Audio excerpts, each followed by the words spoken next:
Hello, everyone. Good evening, and thank you for joining us to another episode of the Cultured Nerd Podcast. Today's episode, we're actually going to be sitting down with Bryce Gilman of BGil Studios.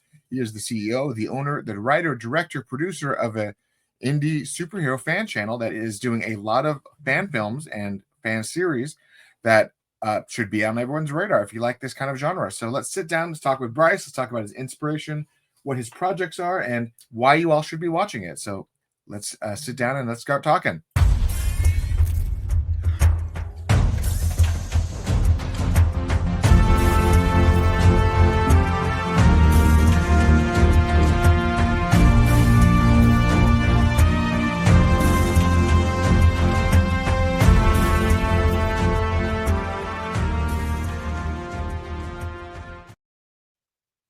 I gotta unmute you 1 second. I hit a button before I started.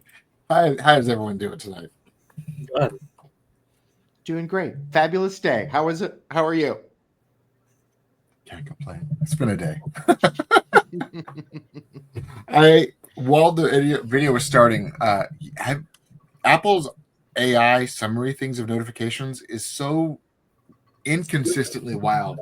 I just got a notification that's like, the Maharaja wants you to taste his food. And I'm like, what on earth are you talking about? And I clicked on it, and it's an Indian restaurant by my house called the Maharaja of India. And I'm like, AI has failed so hard on this one. It made it sound like a spam email because you guys clearly have programmed this weird.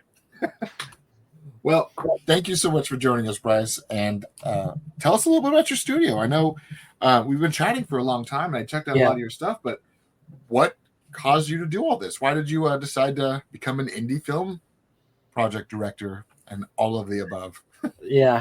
So long story short, pretty much I went to film school and we were told to create our own studio, just how film schools and started, especially mine. So I always wanted to create films since I was little. I created my own universe as well. So I went to do filmmaking. That was the easiest one without any drawing because I'm not a good drawer. So I actually wanted to do comic books and animation, but when I saw how much drawing you had to do to get into that major at the school I wanted to go to, I was like, yeah, no, I'm not going to do that. So I went into doing film. I enjoy it so much. So through that, pretty much, long story short, I started creating my own projects in film school as my concept era, I call it. And after that, I graduated, worked on it a little bit more, and hit success with my first series, Sparrow. And I just kept nurturing it from that point on. So Sparrow, this one. Yeah. Let me see. You had the 4 that you sent me over was the Dragonfly, Sparrow, Nightwolf, and I think another Dragonfly one. There's 2 different Dragonfly projects, but this was your first foray into the realm of this universe that you've created. Yeah. And all of this is on YouTube, or have you been able to get it onto things like Tubi or any of the other streaming services that allow fan films to exist on their platforms? So yeah, it's all on YouTube. The Dragonfly 2020, as you see on YouTube, that's kind of like prologue to it. But Sparrow and Nightwolf really are the start of my world story. And the latest one that I released, Dragonfly Dark Protector, that one we're tapping into the world post of what happened at the end of Nightwolf. So Sparrow pretty much is the gateway into this world. And it's, You talked about your love of filmmaking and then going to college of all things and then taking this art form that you like to knowing the nuts and bolts of how something gets done and the intricacies of all of it. That being said, what were some of the movies or projects that inspired you or made you want to become a filmmaker? Not necessarily in the superhero genre, but what are those movies that are like, oh, this speaks to me on a different level? Well, it's kind of a mixture of superhero and just action mainly. So the first Transformers, that just in 2007, I think I was like, I'm 30 now, so I don't know how old I was then, but just seeing that, how robots were being made in real life. I just thought it was really cool. Then The Amazing Spider-Man is a special film to me that I fell in love with. Batman Begins.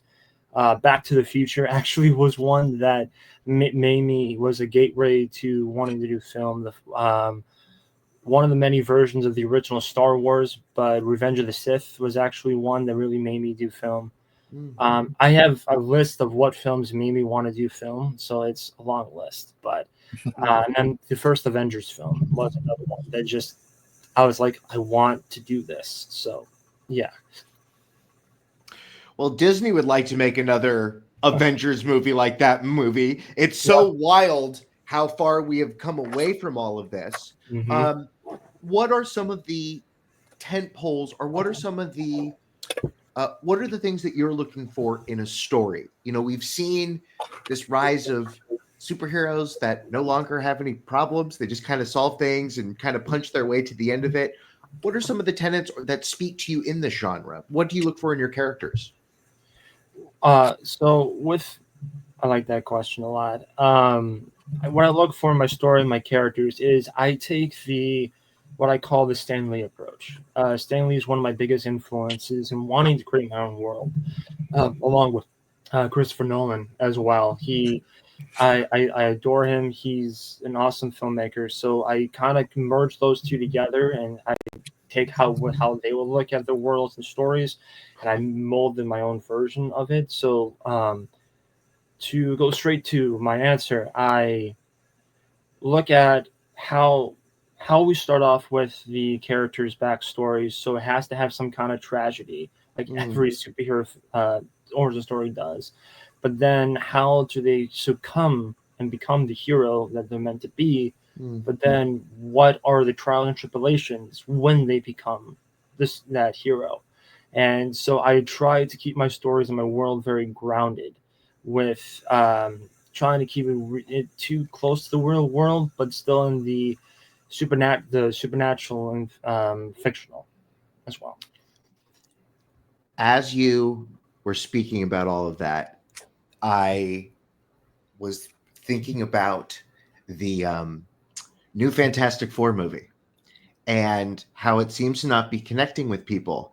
And I feel like that thing that Stan Lee understood was the act of becoming the Fantastic Four, that violent event, ruined their lives. It was a traumatic experience that ruined the trajectory of their lives. Now, for Reed Richards, not so much. All of a sudden, it allowed him to fund all of this. But like the Thing becomes this Frankenstein monster, becomes this thing that no longer resembles what he was. I think that is not an interpretation that everyone has of Stan Lee. Of those Stan Lee superhero creations, which are the ones that you love the most?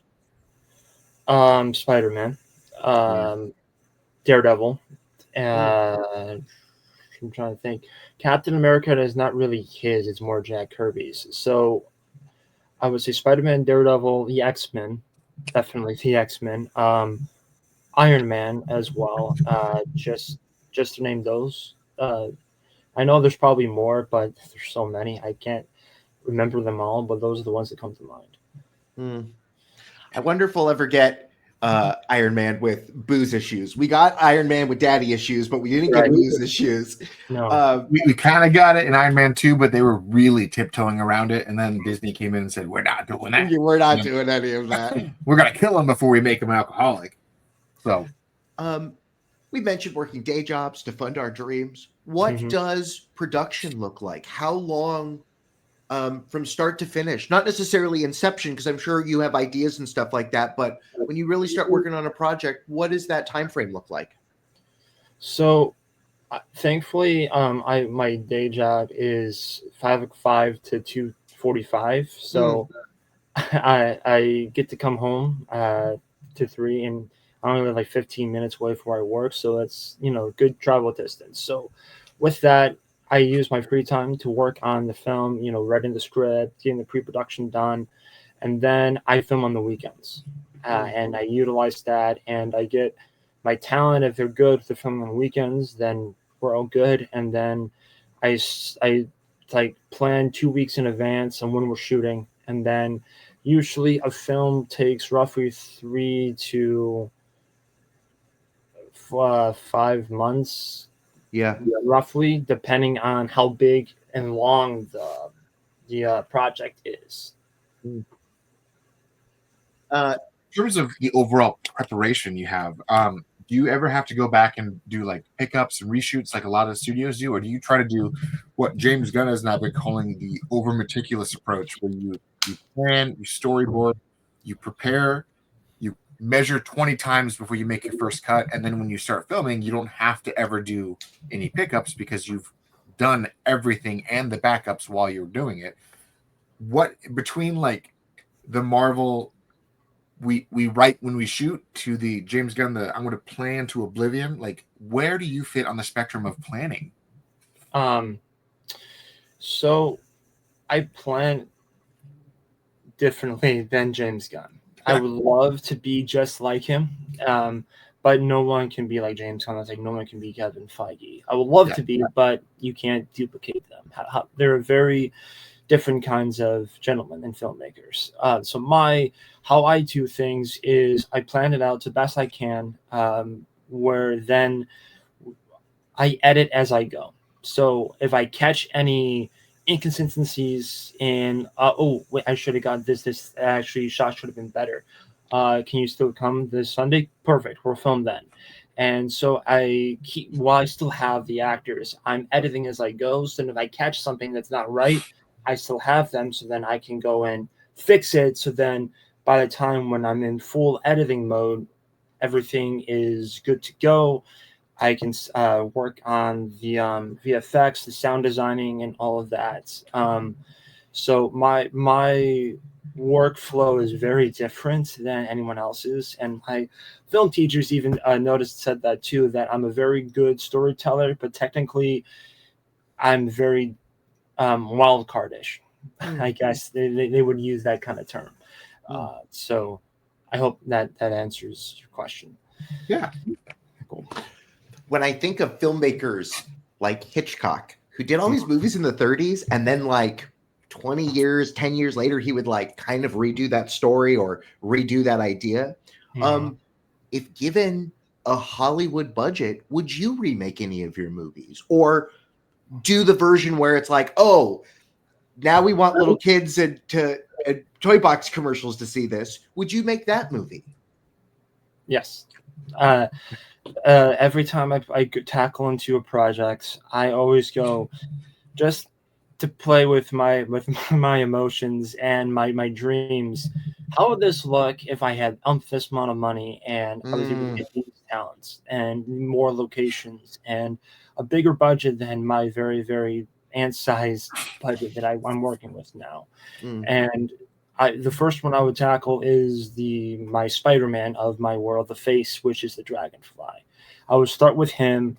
He's kind of like my Batman as well. So I would tackle him first, and then just go further in. Yeah, and Dragonfly, both of them. Yeah, because his story, Nathan Ryder's story, is something that I could totally see on screen. I mean, everyone's I can see, but his in particular, he was my first character I created. So he's kind of like my baby. So I would put everything. I got like, I don't know, like 1,500 to make. I would utilize that with everything in production and everything like that, and make it really, really cool and all of that. So with each of these projects, and you've created the shared universe, do you where do you go next? I mean, do you have more characters you want to start adding into? Do you want to expand more on the characters that you currently have, or how much more do you plan on fleshing out this universe of yours? So I'm actually rolling in next month. I'm rolling on to the next character's solo story, which is Grant Bourne the Blur, and we got introduced to him in Sparrow. He is one of my other very first characters I created. So with the Dragonfly, so he's the next one up But then right after him, I'm actually going to my first female hero, Brianna Cross. Her name is Reverie, and she is more my magic-based character that has also psionic abilities like Psylocke in a way. So she's a really, really cool character as well. So I'm rolling into those two next. The films are really short, so I'd be able to knock both of those out. Hopefully this year. If not, just one of them. But I'm planning on expanding more into it. I do have other characters that I want to tap back into, like Sparrow. I want to tell her story, what in this new reality we're in, that my big bad guy at the end of Nightwolf has done. So, and she kind of has a personal vendetta against him. So we're going to tap into that. And then I have a cosmic character, Dylan Chance. His name is Sentinel, and his powers are going to be very fun to do VFX for. And then I have a few others as well that I kind of mentioned in my previous projects, the last two before Dark Protector. But they were just mentioned, and that's it. So I want to tap into them eventually too. In your universe that you've now created, you've already brought up a character using magic or some version of that. What does magic look like in your universe? And is it something that normie people can tap into, or is it what is the basis that you're drawing off of that from? So my magic is within the mind, and if you have lineage tied to it, so I'm kind of going all the way back. I'm kind of tying it into with Merlin and everything like that, but not really. It's more connected with dreams, and so it's called psi magic or psionic magic. And so my magic users are called psi warriors. And the psi warriors basically are the ones that protect you from your nightmares and your dreams, but also protects you in the real world as well. So Brianna is the doorway into that part of my world. And there's many other characters as well. But my magic is very different than compared to Marvel or DC's magic. You're talking about Dream Warriors, and we're then playing with these back and forths. We are very big fans of David Lynch, and in terms of tone of your projects, the original Dream Warrior, Nightmare on Elm Street. Would you play around with those genres? Would you put your characters in a horror type setting, or maybe in a more surreal Twin Peaks David Lynch kind of setting?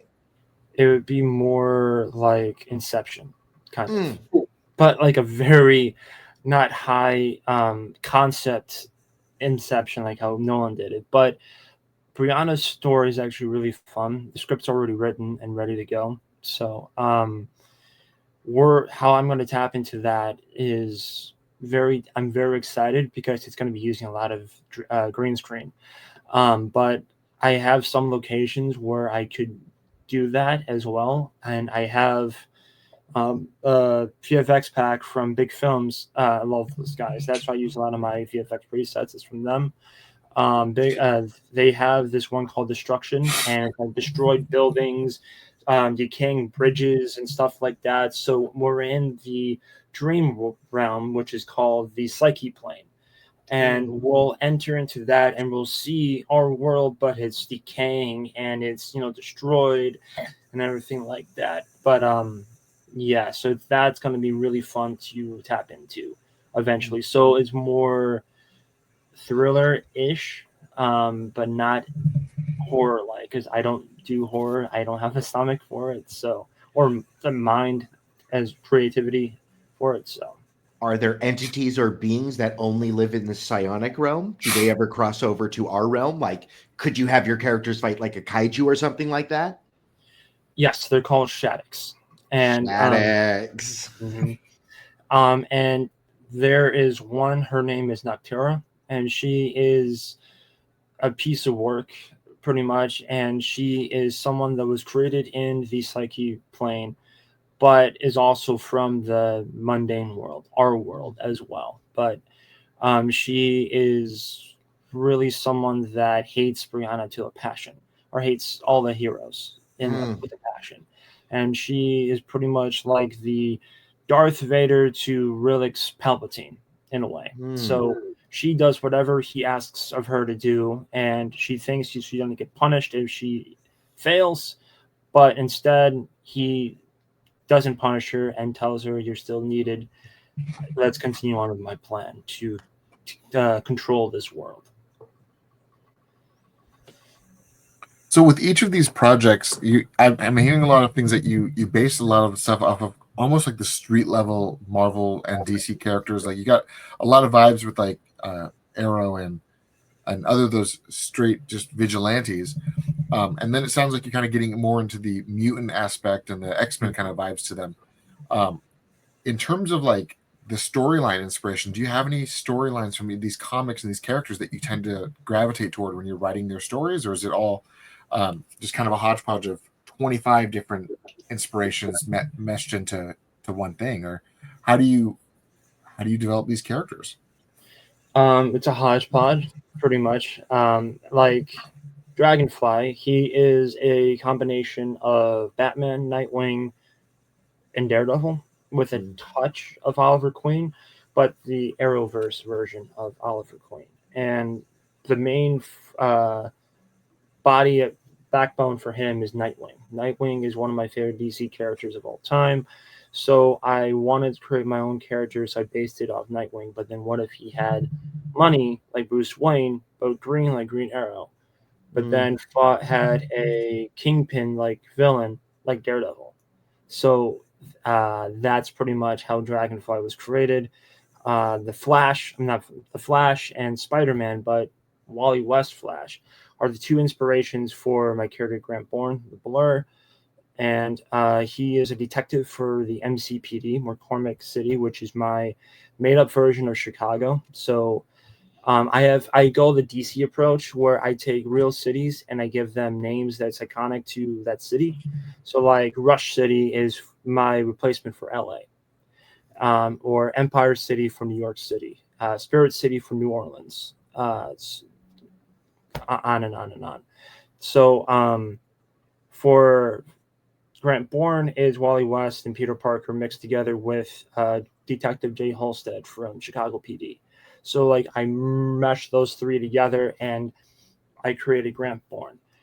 And then with like my character Brianna, she is a mixture of Wonder Woman, Satana, and Psylocke, with a touch of Selena Kyle. Not really, but also she's British, so she's an ex-MI6 agent as well.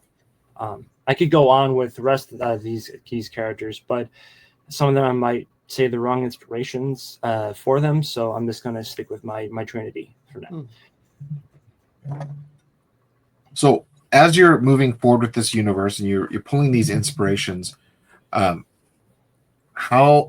big do you want to make this story? I mean, I've already seen 4 projects in the belt, and you've got 2 more planned. Mm-hmm. Do you want to try to make this almost a bi-yearly constant crossover, or do you plan on doing more with it where you just do multiple stories leading into bigger crossovers, or how do you plan on expanding this? Good question. I actually have what is called a paradigm that is in filmmaking. It's pretty much a timeline for the script and the story, and each of it is a little nugget that builds up the story into it. So Dragonfly Dark Protector is the plot point 1 of the story, and then Blur and Reverie are into Act 2. And so we're building up to my midpoint, which is where the story turns again. And that would be the first crossover film, which is The Protectors, which is my superhero team. And then from there, whatever happens at the end will continue on to the end of the story. So I don't know how many films I plan on going, because it's ever changing. But my hope is to get it to at least 9 to 12 projects in total. But it's ambitious. But that's why I got to make these really short, because each film or project is short. So it's like 15 to like 26 minutes total. So then I can film them within a couple of months, like 3 to 4 months. And then just go into the next project, get that rolling, get released the one I just finished, and then keep the machine going. Where do you get to once these projects are finished and they launch? Have you been able to take this to Comic-Cons and things like that? Have you been able to do screenings of your work?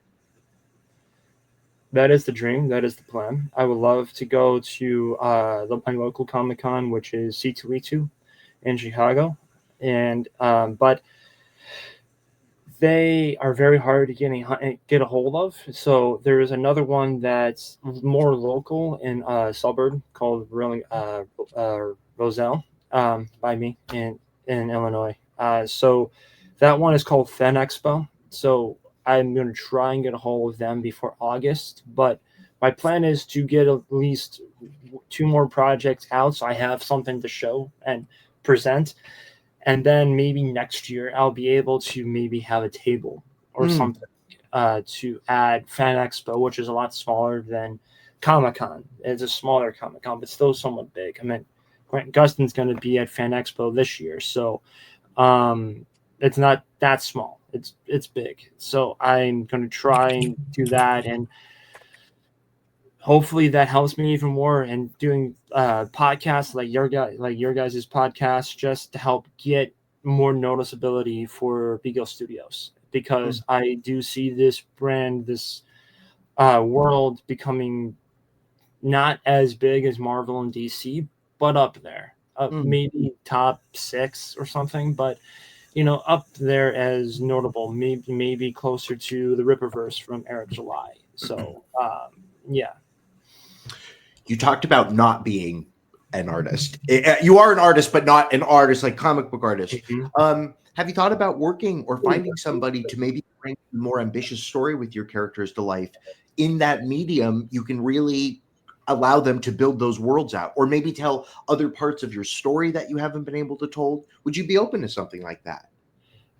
That's actually I am, and I'm actually wanting to finish out the live action stuff first, and then dive into the comic book realm, where I can flesh out more of the story that I can't really tell, see more of my version of this world, how the cities look, do more things that I can't do right now. And basically the stories will be written by me, but it's just me finding an illustrator to bring that to life on page. And then from there, bring the BGil universe to the comic books. And that's always been my dream since I was 7. So this is kind of me. I'm going backwards. I'm doing live action, then comics, where usually it's comics, then live action, or animated if you're talking about Invincible. So I like this order because I think that you're working on the practicality of some of this stuff. And then when you remove that, you can do something else. But like just seeing what this looks like in 3D space, I think is really important. And I applaud you for not going at it ass backwards, but producing it in that fashion, because I think other people wouldn't necessarily do it. It's very ambitious. Thank you. Yeah. So one of the best things that I've ever heard from a filmmaker. So I've sat down with a lot of people over the years, and one of the things that I asked Zack Snyder flat out was, when it comes to doing stuff like this, how do you get into it? How do you get noticed? How do you get recognized? And he said that waiting for someone to give you your shot is impossible. But if you want it to happen, just do it.